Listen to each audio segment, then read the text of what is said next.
was 40th. We had never had a cake for a 40th, and I'm like, well, that's awesome. We should have a party. Well, you know Kristen. Parties and Kristen don't go together. Okay? So I had to force her to be on the panel tonight, but also to let us celebrate. I said, you don't get a choice.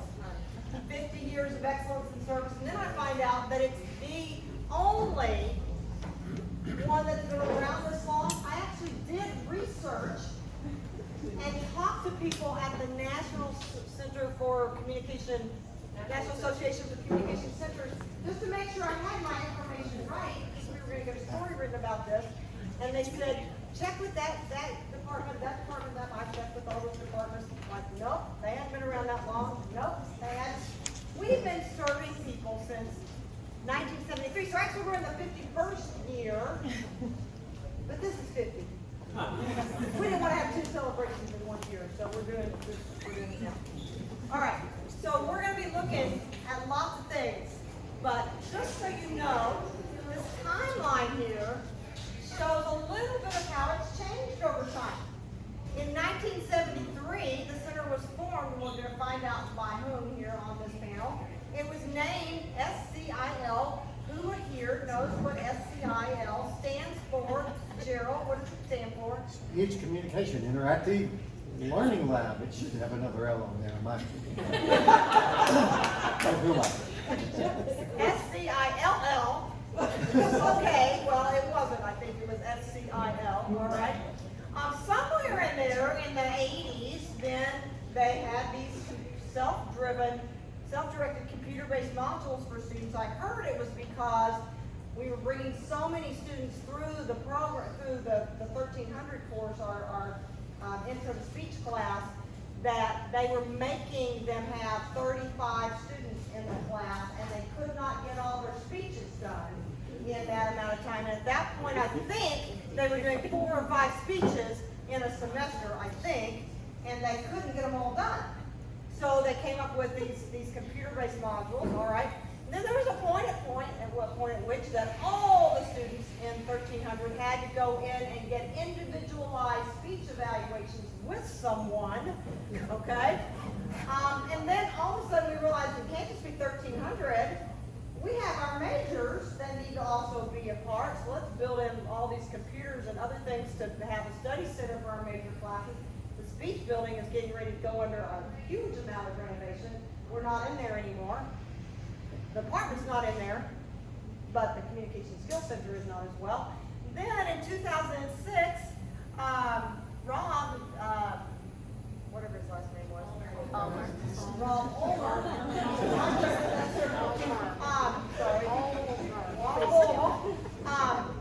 he decided that we needed to reconceptualize a little bit and said we need to hire a director, not just have somebody come in and direct every once in a while, which I think you'll see happen. And Kristen McIntyre was hired from the outside as a communication education specialist. Spent a year reconceptualizing it, and basically, as you'll see in a little bit, has had impact and touch on so many students' lives. Many of the people that are here tonight actually served in the Communication Skills Center. Okay, that was named one skill at that point, and then COVID years. We thought we could do it by virtual. We had to do virtual tutoring. And then the university got some money to create a big learning commons where all of the tutoring centers were. And we're now in the Ottenheimer Library. If you have not been, those of you who have not been on campus for a while, to the Ottenheimer Library, you should. First floor of that library is an amazing space. We'll see a few pictures of that. But the Communication CSC, as we know it now, became Skills S. It's always been a Skills S. It might have been spelled with the SCILL, okay? But we called it, actually renamed it also, and moved it to Learning Commons. So we're going to learn a little bit about this. I have not given, except for Kristen, the warning of what I'm asking these people. I will be probably similar questions to each other unless you decide you want to go off and do something, talk about something else. So the first thing that I would like for you to do, this is a distinguished panel, is first of all, real quickly, we'll start with the man on the end. Tell us your name and what you're currently up to, if you're currently employed or haven't been hired. Okay. But don't say anything about the CSC or SCIL at this point. Your name and what you're currently up to. Okay, my name is Mike Hemphill. As of this afternoon, I was gainfully employed by the Clinton Foundation. And I direct the Presidential Leadership Scholars Program, which is a national leadership development program that the Clinton Foundation conducts in partnership with the George W. Bush Presidential Center in Dallas and the LBJ Presidential Center and George H.W. Bush Presidential Center. As of today, which makes me think there's something going on in When, your life. But maybe you'll tell me. when I left the house, all was good. Okay. All right, and then we have Linda Pledger. Linda Pledger. I'm retired from this department, and I'm a Fuse Blast artist. That's how I feel my time now. When I left UA Little Rock, I did leadership workshops and consulting around the area.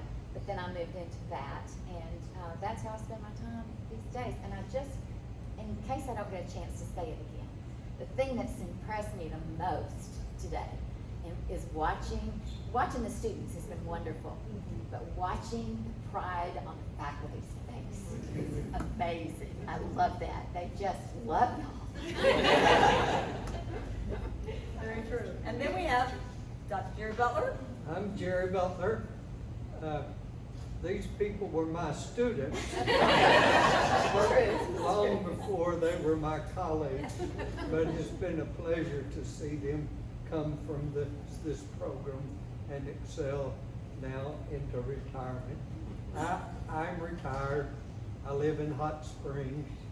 Since I retired, I have dedicated myself more completely to birds and to writing. I've written more than 80 articles for magazines and periodicals on birds. I think birds are a metaphor for our society. We need to protect them. You need to feed them. You don't need to let your windows kill them or let your cat outdoors. But I'm also writing. I have 2 books that were released within the last month. One of them I'm particularly proud of, called Mother's Memories Birds. And since next Sunday is Mother's Day, I would suggest you get this book.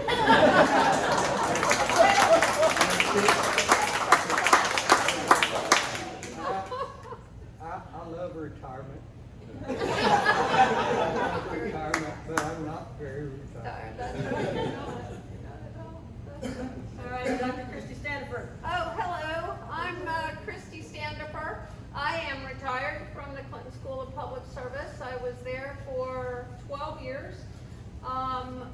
Before then, I was Director of Service Learning at the University of Colorado, which is where I went back to school to get my PhD with Julian Maribal. He was he wasn't my student, but I directed him when he first came to the school. He taught group communication, and I was ahead of all the group communication courses. So he was one of my mentees, I guess. You taught him everything. Let's put it that way. Let's see, since I've retired, I've worked a lot for the health department. I recently did a study related to Alzheimer's, particularly related to caregivers' needs. And how oftentimes they don't have the support they need. So I just finished that up. I also just got back from Kosovo. I did a Fulbright in Kosovo. And at the end of March, we had a conference in Pristina to celebrate the 25th anniversary of U.S. intervention in Kosovo. And it was a great success, and it was great to go there and interact with lots of different scholars from around the world. I'm very glad to be here, and I'm glad to be retired too, but I'm not very retired either. And one other thing I want to say, before I went back to graduate school, Dr. Butler gave me a copy of George Campbell's Philosophy of Rhetoric. And I was the only person in my rhetoric class, Theories of Rhetoric, that had the whole book. And I really, really impressed my professor, who later became my mentor and my dissertation advisor, because I knew all about vivacity, and I was probably the only person in the class, and it's because of Dr. Butler.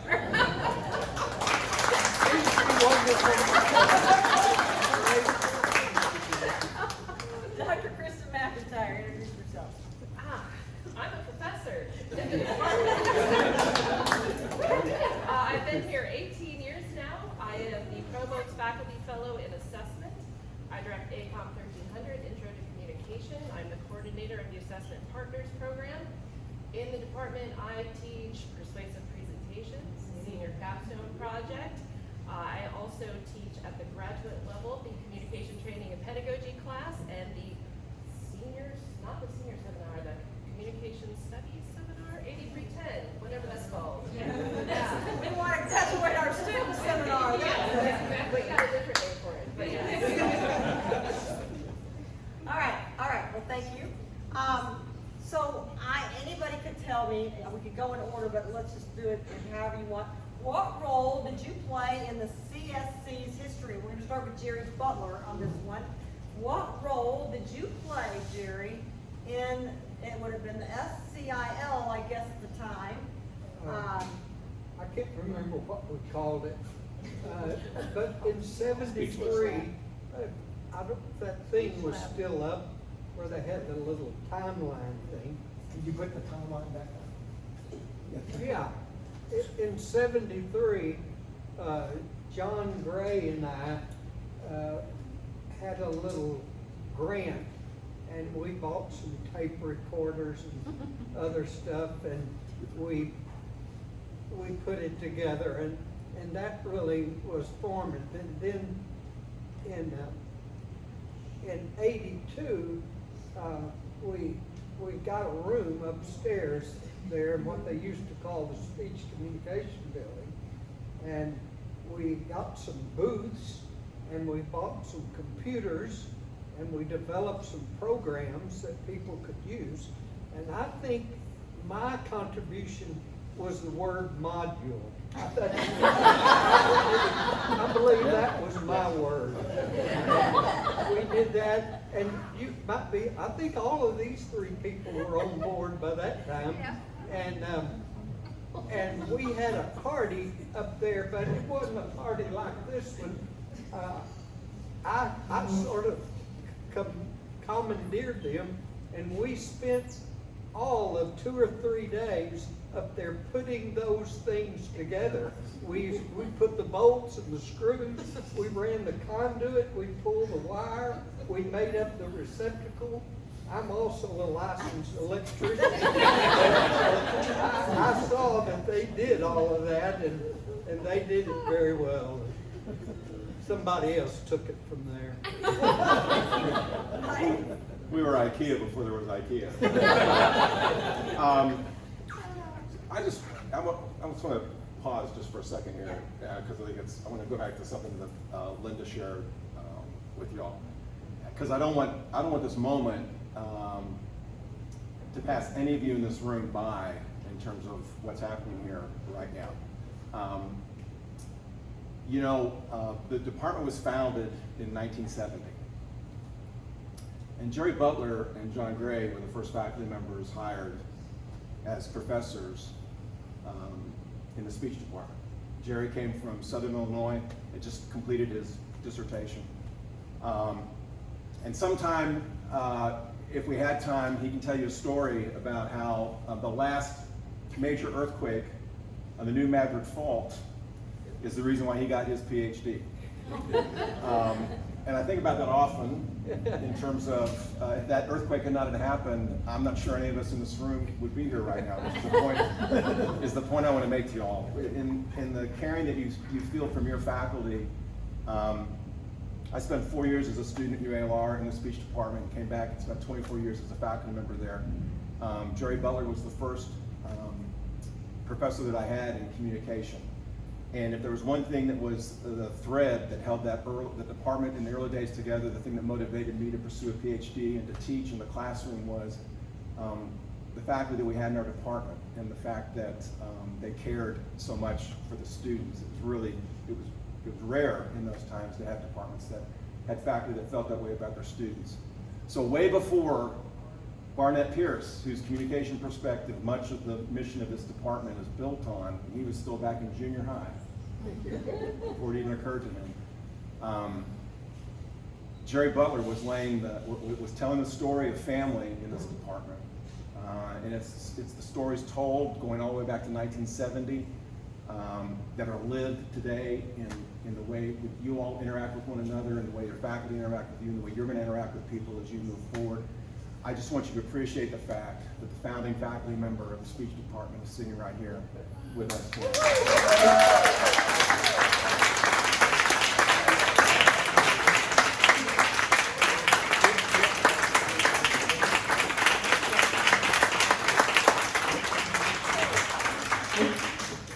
What Christy shared, I don't know if there was ever a time that we didn't review the curriculum and look at curriculum changes where Jerry would remind us, please, let's not forget the Aristotelian tradition. So anyway, I just wanted to share that. Yeah, no, I appreciate that, Mike, I really love that. And we need to honor those who come before us, who've made it like it is.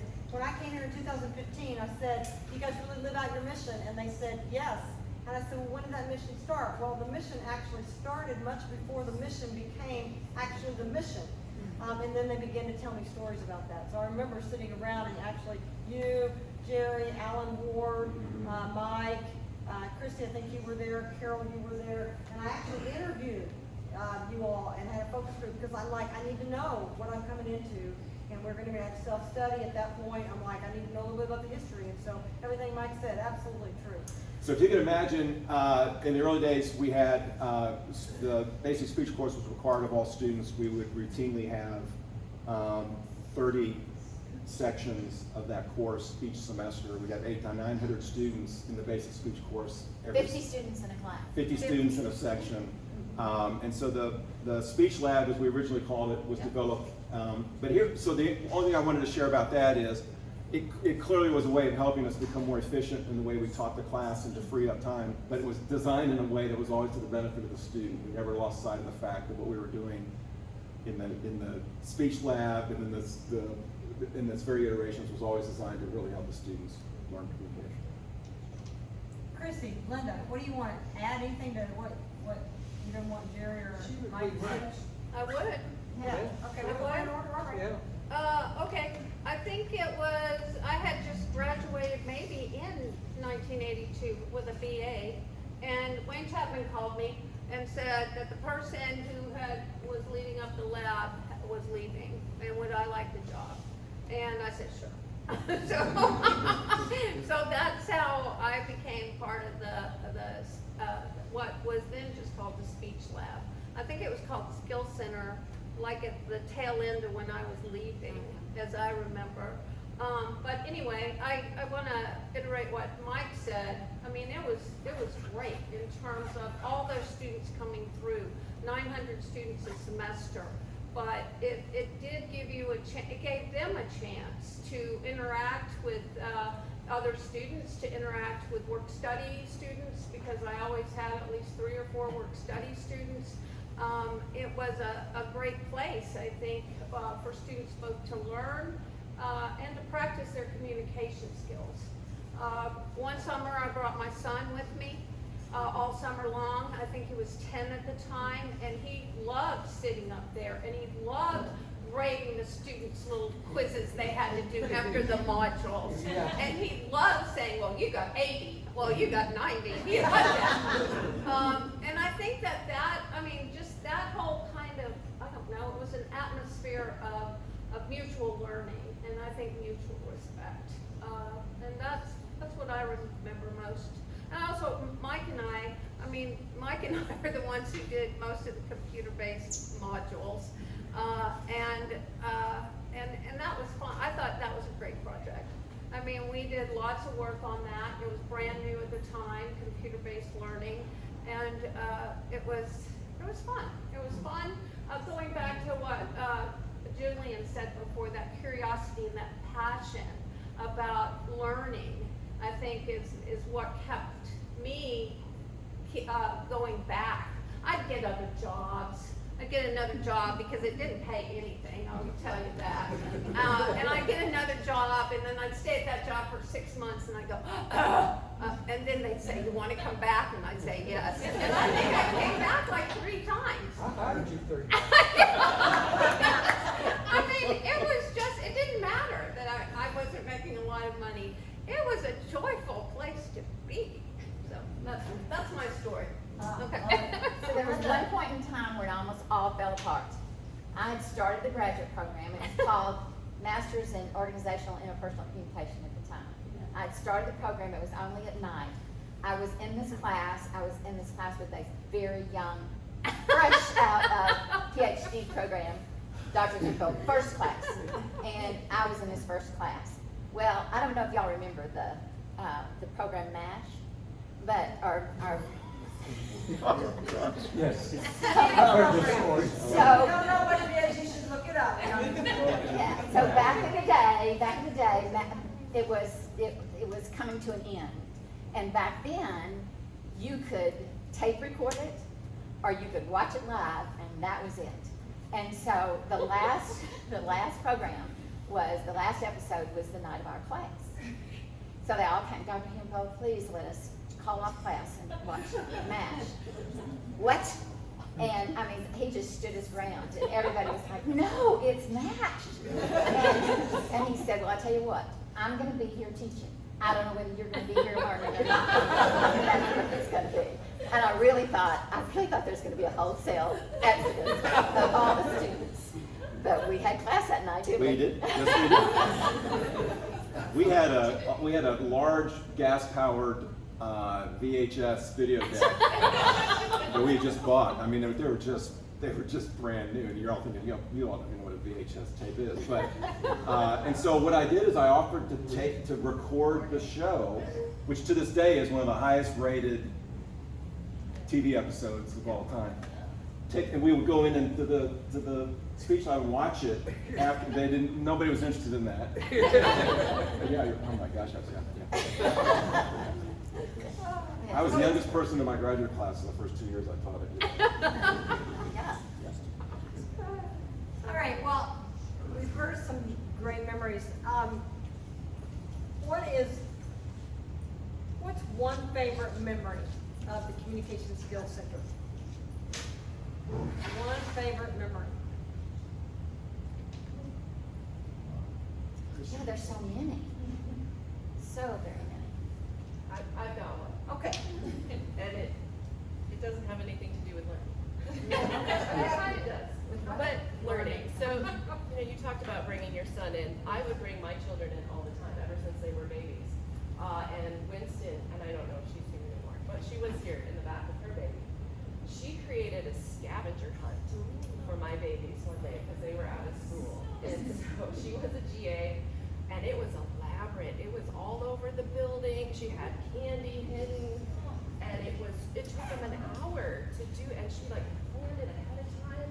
And my children are now 16 and 13, and they still talk about the scavenger hunt in the skill center.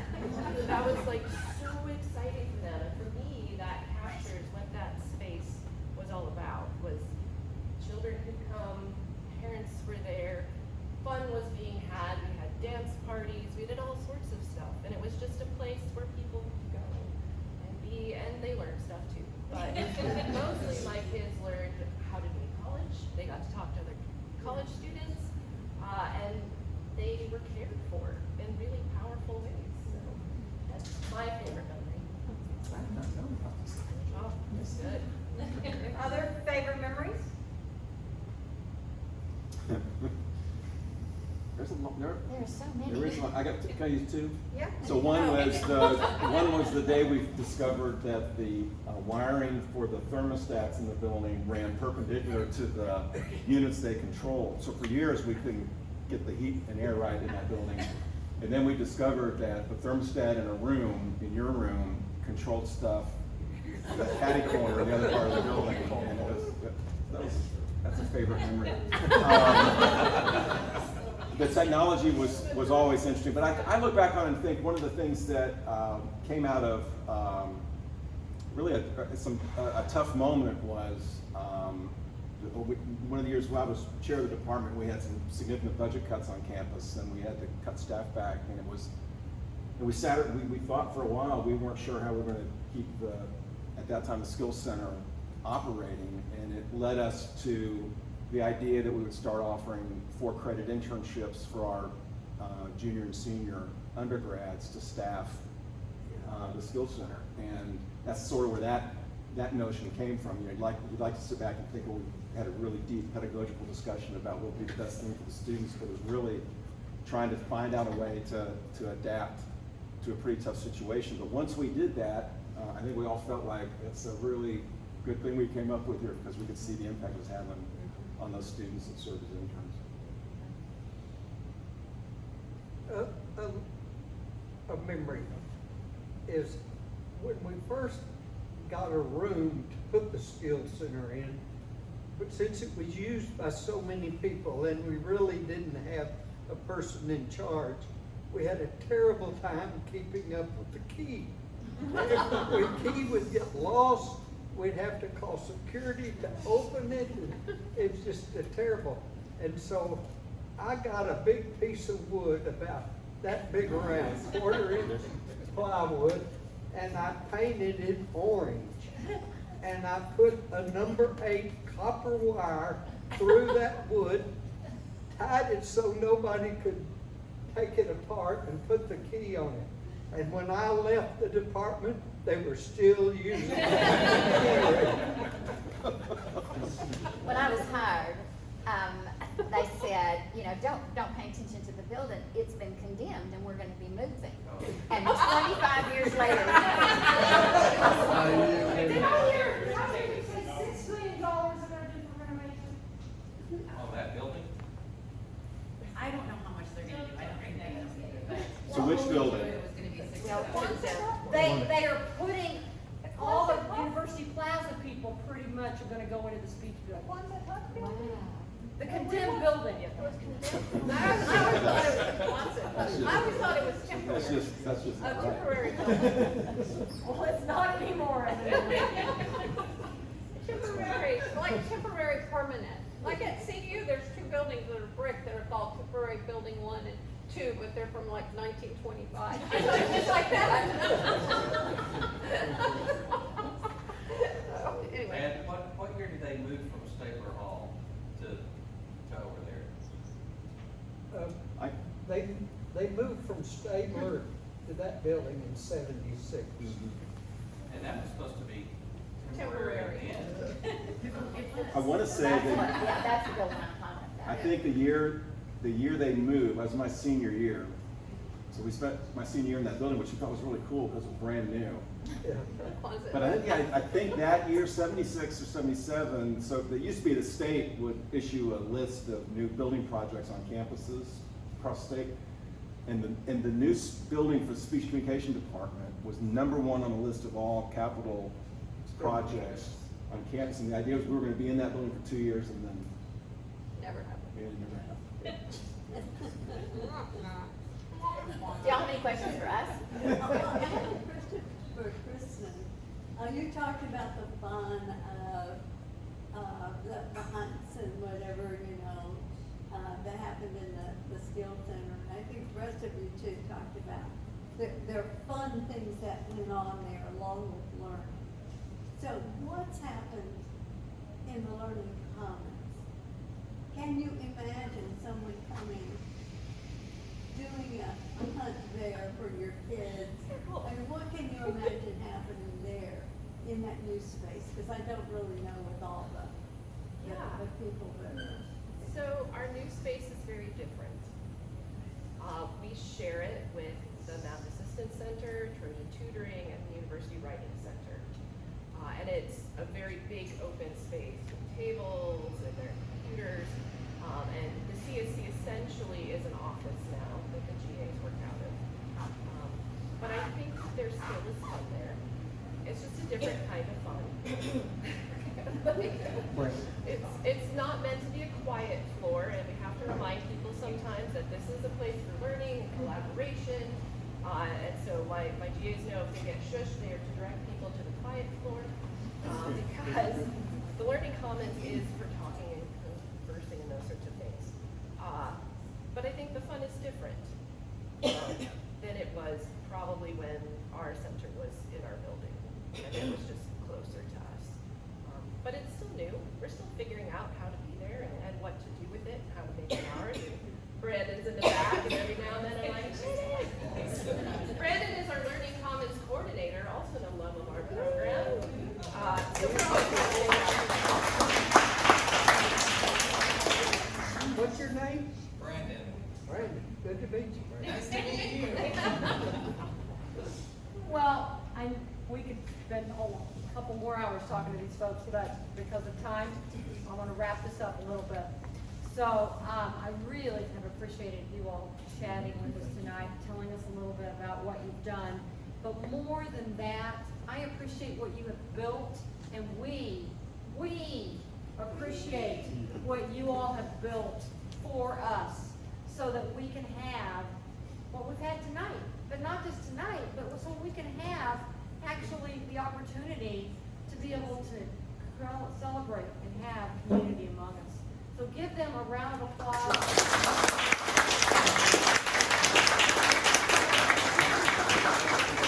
We have a couple more things I want to say about the CSC that are going to be current. Some students that actually work there we've created a video, and so I wanted to show you that so you can see that.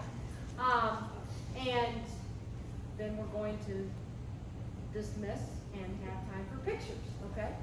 So that's where we're headed. So if you all, I think you can actually see the video. All right, so you can probably just stay where you are. But CSC currently, all right, and this is a little hard to hear. So we turned it all the way up and we've tried it, but thankfully the words are there. So maybe you can see the words if you can't hear them all the way through. So here we go. Here we go. Hello, my name is Brandon Saunders. I have been an intern, a volunteer, and a graduate assistant in the Communication Skills Center. And now I'm a Learning Commons coordinator here at UALA. My favorite thing about working with the Communication Skills Center was the opportunity to collaborate with all of the other staff in the center to build great training programs to help people learn more about communication and how to apply it in their real lives. Hi everybody, my name is Julia Galloway, and I am an assistant director here at the Communication Skills Center. We are located in the Oppenheimer Library, and we are on the first floor in the Learning Commons. We offer all sorts of parent tutoring services, whether you're in a communication course or you just have to do a presentation for one of your other courses, we can help you out. I'd say the favorite thing about working at CSC is that I get to actually practice the things that I'm learning in my courses in a real way that has an impact on people's lives. So that's me, and I hope you'll come visit us soon. Hey guys, my name is Ruby Kimura. I'm from São Paulo, Brazil, and I'm assistant director here at the Communication Skills Center. What I love about this job is being able to meet new people, help students to be successful in their classes, and also I do a lot of workshops to help students and professors in their presentation skills. So, come to see us. Hello, I am Vika Watson. I'm a junior in the Civil Engineering Department. I am a tutor at the CSC this semester. And something I love about the CSC is that it's available to everyone.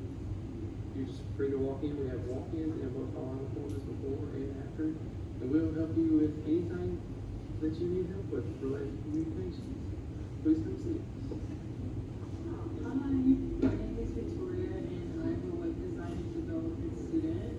I'm a tutor at the CSC, and what I like the most about working here is getting to help people and encourage them on their journey to graduating. So come visit us and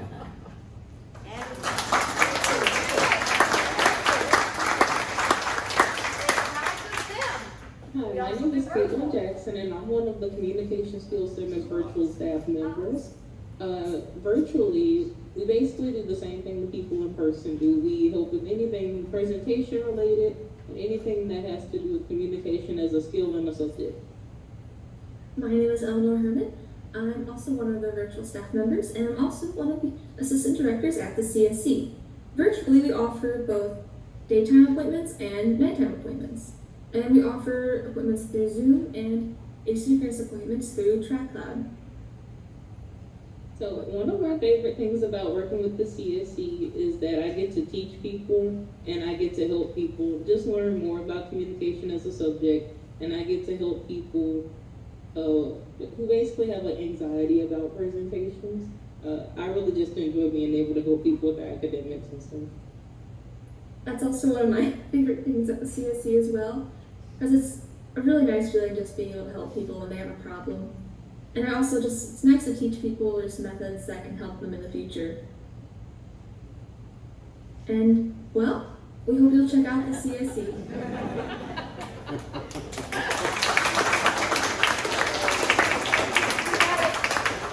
We had a story written, actually, that Sadie Lee and the Dean's office actually helped us put together. And one of the things that I didn't realize is how much there were students that had actually been a part.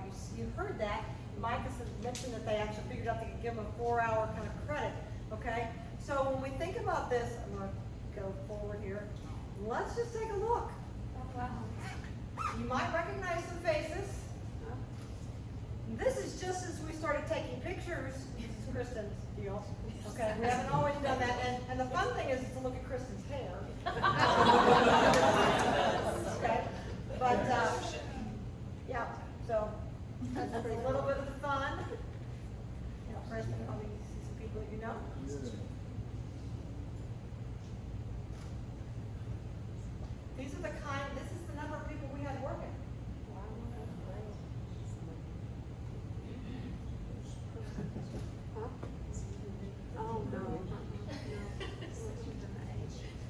Sarah was here tonight, and so was Winston, but they had to leave, so little baby. And then Zoom happened, changed everything. Michelle's here tonight. Brandon.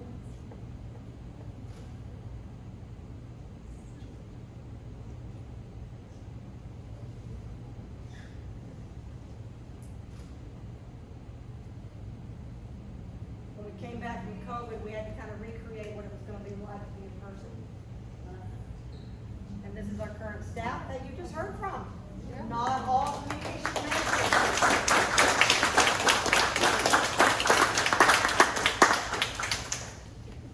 So,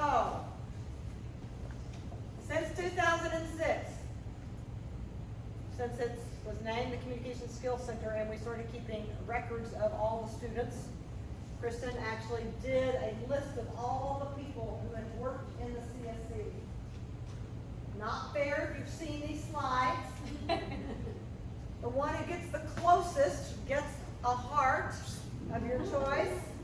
For those of you who haven't gotten one yet, how many student workers have we had, undergraduate and graduate? This could be interns, could be work study students, could be graduate assistants. Am I missing any? Volunteers. Alan Looney still here? Example, okay? How many, Preston, did you work in the CSC too? I did. Okay, all right. How many volunteers, you didn't even see all the pictures, you can add up in your head, it's like looking at, the number of beans in the jar, right? How many volunteers have we had since 2006? Who wants to gather a guess? 486 is too high. He said 480. 480 is too high. 70 is too low. Oh. 123 is getting closer. 140 is getting closer. 212. Too much. 158. Said 158 over here. All right, we're going to go with these two guys. Can we get, Christy, can you get 2 of the hearts? And we're going to give 1 to Preston and 1 to Coy. All right, because we have had 176.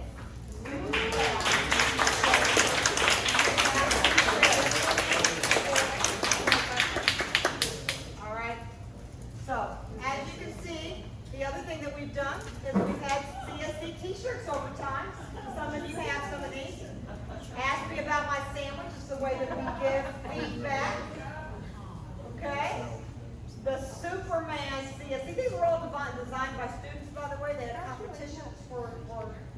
the CSC Superpower, which is the mission, and then promoting the professional fist bump since 2014. And tonight, for the 50th anniversary, for donation of $15 or more to our scholarship fund, you can pull out your phones now and go there to donate. Yes. We have them back there that you can take with us in multiple sizes, or you can pay cash. I don't have much change. So, give us 20 if I'm going to the scholarship fund. All right. Anyway, we'll leave that up there. Thank you so much for coming tonight.